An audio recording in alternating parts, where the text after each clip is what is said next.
윤석열 대통령 집무실에 있다는 모든 책임은 내가 지겠다는 이 명패. 그러나 어제 윤 대통령의 29분짜리 대국민 담화 내용은 과연 대한민국의 국정을 책임지는 대통령의 것이 맞나 싶을 정도였습니다. 변명과 궤변으로 채워졌다는 평가를 받는 어제 담화는 윤 대통령이 직접 쓴 걸로 파악됩니다. 강희연 기자입니다. 윤석열 대통령은 어제 대국민 담화에서 광란의 칼춤, 괴물, 폐악과 같은 과격한 표현을 쏟아냈습니다.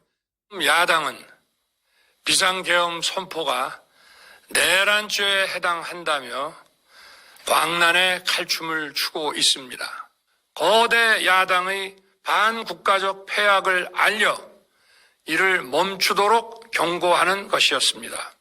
이런 거친 표현들이 담긴 담화문은 윤 대통령이 직접 쓴 걸로 파악됐습니다.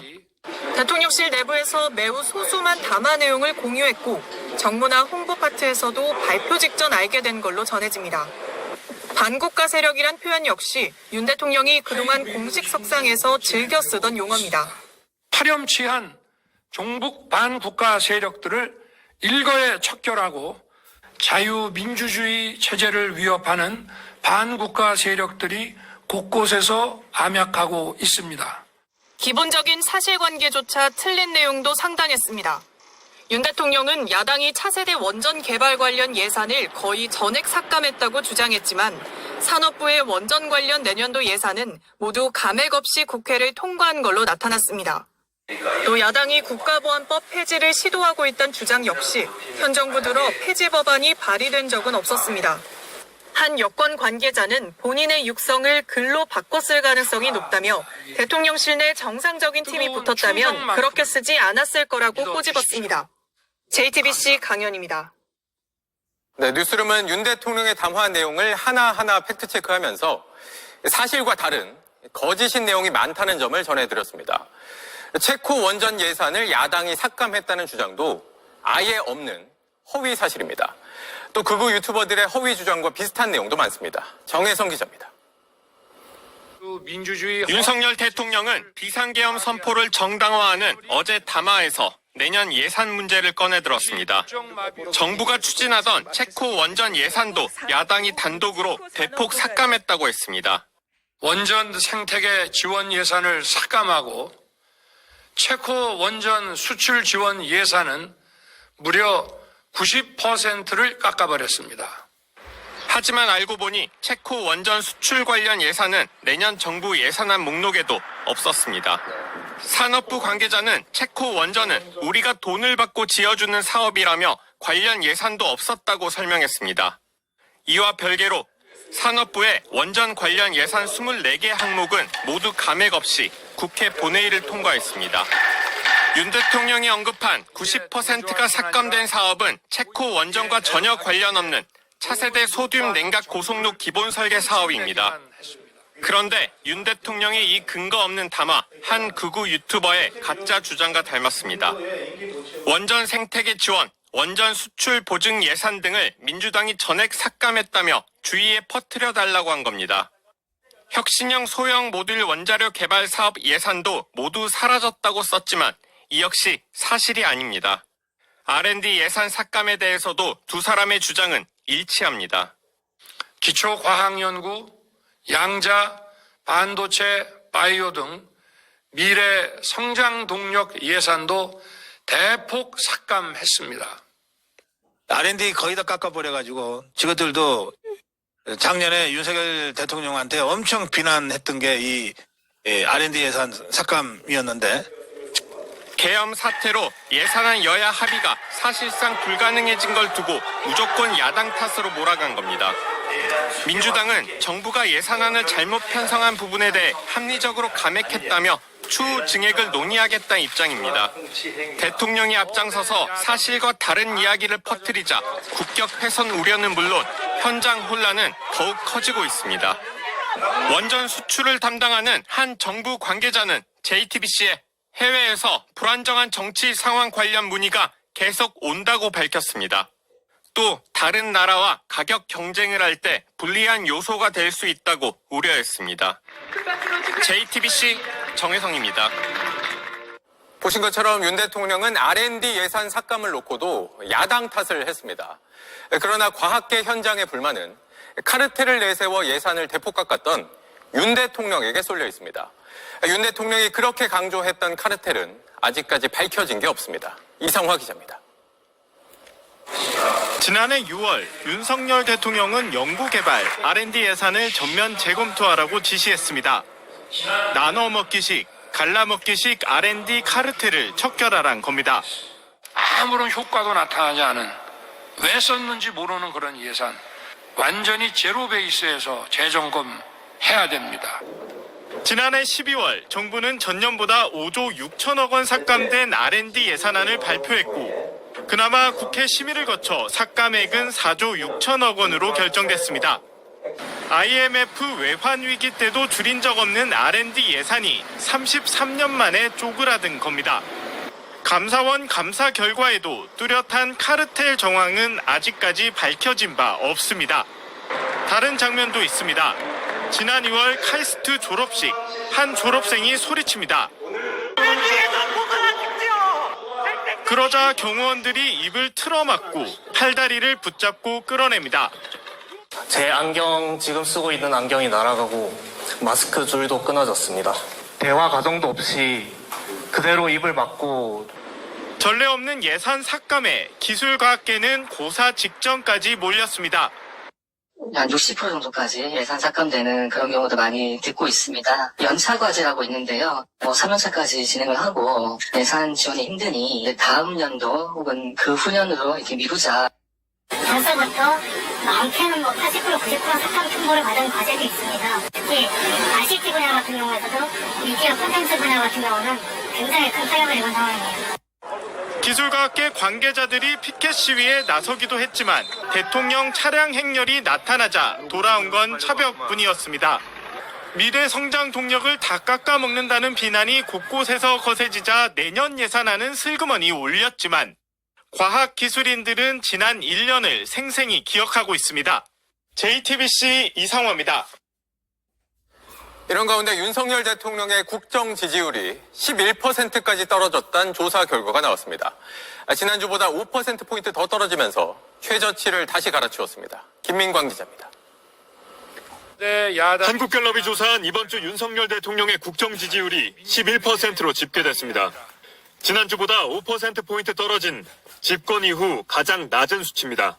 반대로 부정평가율은 85%로 최고치를 기록했습니다. 부정평가를 한 이유로는 응답자 중 절반이 비상계엄 사태를 꼽았습니다. 그런데 윤 대통령의 직무 수행을 긍정적으로 평가한 이들 중 10%도 그 이유를 비상계엄이라고 답했습니다. 22%를 기록한 외교에 이어 두 번째로 높은 이유입니다. 윤 대통령의 강성 지지층 중 일부가 비상계엄을 긍정적으로 보고 있는 겁니다. 어제 있었던 윤석열 대통령의 대국민 담화 같은 경우는 비상계엄의 정당성을 주장하면서 그리고 지지층을 결집하려는 의도가 상당히 강하다고 그렇게 평가할 수 있습니다. 정당 지지도는 국민의힘 24%, 민주당 40%로 조사됐습니다. 지난주 대비 국민의힘은 3%포인트 하락했고 민주당은 3%포인트 상승했습니다. 조사를 진행한 한국갤럽은 비상계엄 사태로 8년 만에 다시 맞이한 탄핵 정국이 과거보다 훨씬 빠르게 돌아가고 있다고 평가했습니다.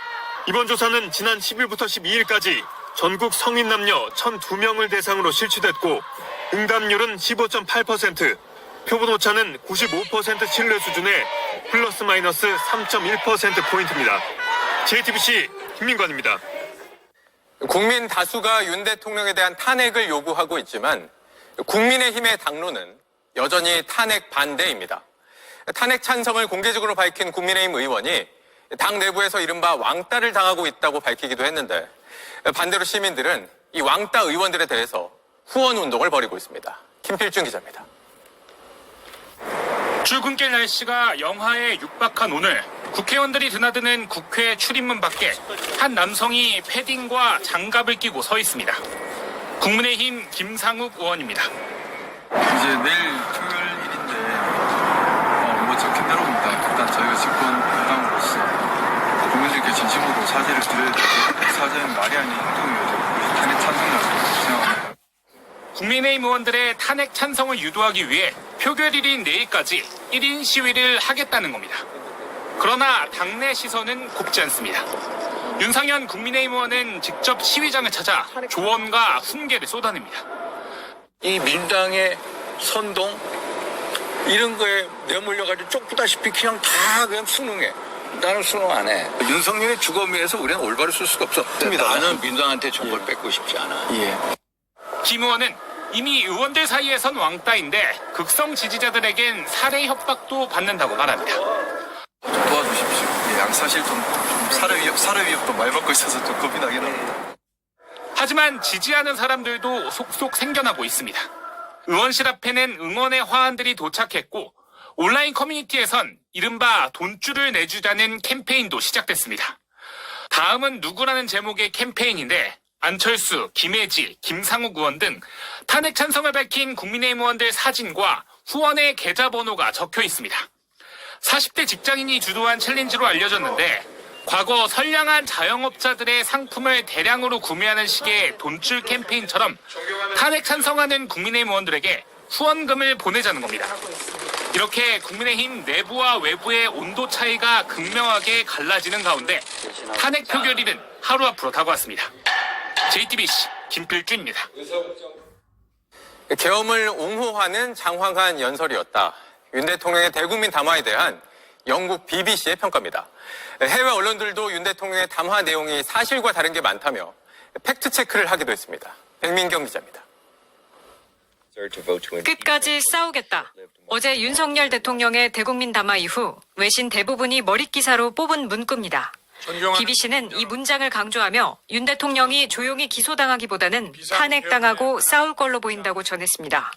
This was a long and rambling speech, but it was a defiant one. The president was essentially trying to defend his decision to impose martial law here last week. AP통신은 지난 7일엔 윤 대통령이 불안과 불편을 끼쳐 송구스럽다고 사과했지만 12일 담화는 180도 달라졌다고 꼬집었습니다. 외신들은 윤 대통령의 담화가 사실과 다르다는 진단도 내세웠습니다.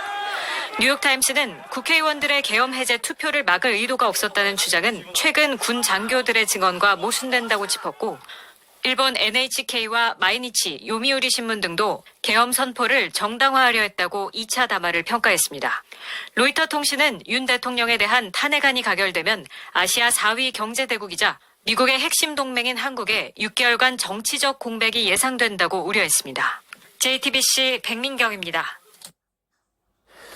2시간짜리 내란이라는 게 있느냐? 윤 대통령은 이렇게 말했지만 가까스로 2시간 만에 막아낸 이 내란 사태 때문에 온 국민이 불안과 공포를 경험했습니다. 이 때문에 몇 달 전부터 계획했던 군입대를 미루거나 취소하는 청년들까지 나오고 있습니다. 윤세민아 기자입니다. 대학생 A씨는 비상계엄이 선포된 지난 3일 밤 이달 말로 예정됐던 육군 신병훈련소 입영을 취소했습니다. 지금 대학 기숙사에 있는데 혼자 이제 이따가 갑자기 그 뉴스를 보고 이제 친구들이랑 뭐 이렇게 이야기하다 보니까 자기가 이제 좀 많이 긴장되고 좀 그랬던 모양이더라고요. 입대 날짜를 반년 이상 미룰 만큼 실질적인 위협으로 다가왔던 겁니다. A씨는 부모님과 상의 끝에 다시 입대 날짜를 정했지만 불안해하는 아들을 군에 보내는 부모의 심정은 착잡하기만 합니다. 이제 부모 입장에서는 그게 상당히 걱정스럽긴 하죠. 무사히 그냥 아무 탈 없이 그냥 진행됐으면 좋겠는데 그거는 뭐 저희가 뭐 어떻게 한다고 될 수 있는 문제가 아니다 보니까. 친구와 동반 입대를 계획하고 있던 대학생 B씨도 입대를 잠정 미뤘습니다. 이제 자기들끼리도 이건 좀 아닌 것 같다 해가지고 연기를 해야겠다 스톱하고 있는 상태예요. 이미 자녀를 군에 둔 부모들의 불안은 더 클 수밖에 없습니다. 아들을 지금 가서 빨리 꺼내와야 된다. 그 정도로 급박하게 당장 우리 아이들의 생존 문제 이것이 정말 부모로서 이게 그냥 본능적으로 나오는 거예요. 현직 장병의 어머니들은 그러면서도 그날 밤 동원된 군인들을 먼저 걱정했습니다. 손수 쓴 편지엔 계엄작전에 투입된 특전사 등 대원들에게 자책하지 말라며 힘든 일을 겪게 해 미안하다는 대통령이 해야 할 사과가 대신 담겼습니다. JTBC 윤세민입니다.